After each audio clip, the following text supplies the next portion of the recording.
what are the real reasons why a woman isn't getting approached by a man?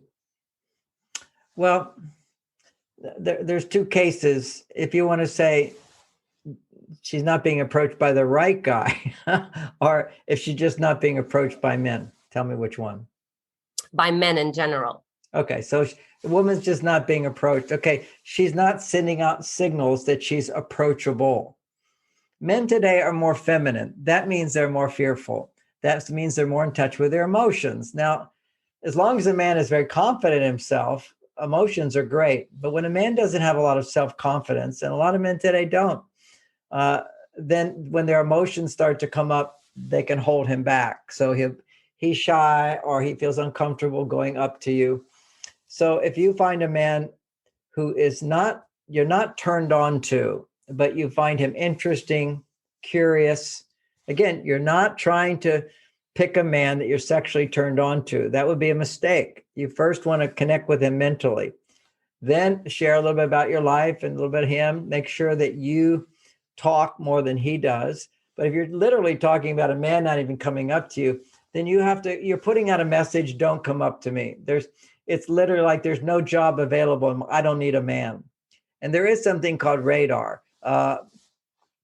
There's a pheromone that women put out that puts men at ease. It's a smell.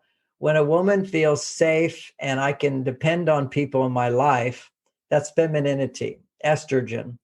Then she produces a pheromone that attracts men to her. And this is biologically proven, is that when women's estrogen levels go higher than normal, they will produce a smell, and a man has a little nose inside the nose, two little flaps in here.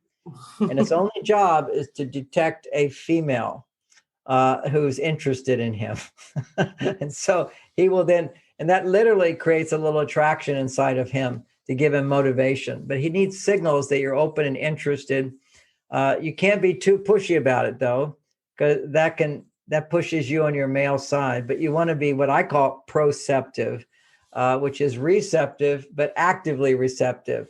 In the old days, it used to be you curl your hair and smile and look away. That was enough. And a guy would walk up and whatever. Men are freaked out today. If a guy asks you on a date or says something, it could be considered sexual harassment. It's really a tricky world today. I mean, the way it's set up is men take all the risks. But then if you take a risk with the woman and she doesn't want you to and wants to sue you, she can. I mean, it's a little scary for men. And already men are more in touch with their female side, so they tend to be a bit more fearful, at least the good guys. Some guys are disconnected from their female at all, and they'll just go after and not care about you at all.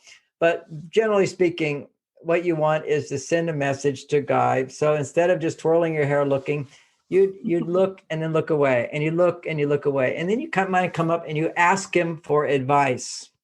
See, this is a key. It's an SOS message. SOS means basically, I was thinking about whether I should do this or this, and I know that you're doing that in your life. So what do you think? The question with a man is, what do you think? Never ask a man what he feels, but what do you think? Now, the next thing to meet men is you have to join groups. You just have to join projects, groups. Men bond really well in projects or in groups where you're kind of all doing something, going on hiking together, do some activity together. And you want to basically use him, don't help him, but get him to help you in some way. And the easiest way to do that is just, what do you do? And, oh, you do that? That's very interesting. I always wondered, why would you do this in this situation? Get him talking to solve problems for you. And that's how men bond. That's how their testosterone goes up. That's how their interest grows. And it's sort of reciprocal. Then you kind of feel, oh, this is nice. He's responding to me. Your estrogen goes up a little bit. And we've talked a lot about how to increase estrogen in your body. It's do things that you enjoy doing, things that make you feel safe, that interact with others. Not necessarily alone, although taking alone time is important. But some women kind of have this feeling that, I don't need anybody. I can do it all myself, and nobody's going to be attracted to you. You got to be feeling that, I've got, some cases I take care of children, but I have plenty of time. I love my people, my friends, my girlfriends, and I have plenty of time, and I enjoy my life, and I have plenty of times, and I'm open to having a relationship. because there's a kind of a thought, which is, I don't need a man, because women do not want a needy man.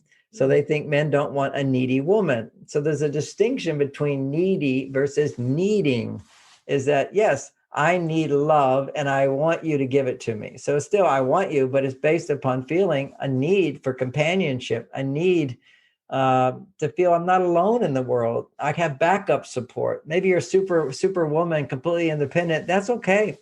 But you've got to culture your ability to find the part of you that needs to come back to your feminine side. And so I define that as learning the skills in my dating book, the skills in my book, Beyond Mars and Venus, how to be vulnerable, how to open up and talk about feelings. Because many women don't realize that you'll be much happier if you feel I can undress emotionally in the presence of a man. It's the amazing thing. You have to think about it. So much of the day, you have to hide what you're feeling and thinking inside, hide what you're feeling and thinking inside. And then to be in a relationship where you can reveal everything you're thinking and feeling, but not necessarily about your partner. That's the trap, okay? Because maybe you're feeling upset. You don't want to be upset at your partner. If you are, he'll just get defensive. But share things about your day and your life and your childhood and your past, all this whole world of experience where you can share vulnerability that gets triggered in stressful situations. And let a man be there for you. Simply said, oh, I just want to talk about this for a few minutes. And if you listen, it just helps me sort it out. And then you do it for a little while and you say, wow, that was so helpful. I feel so much better now. He feels like I did something for you. And we'll discover he is doing something for you.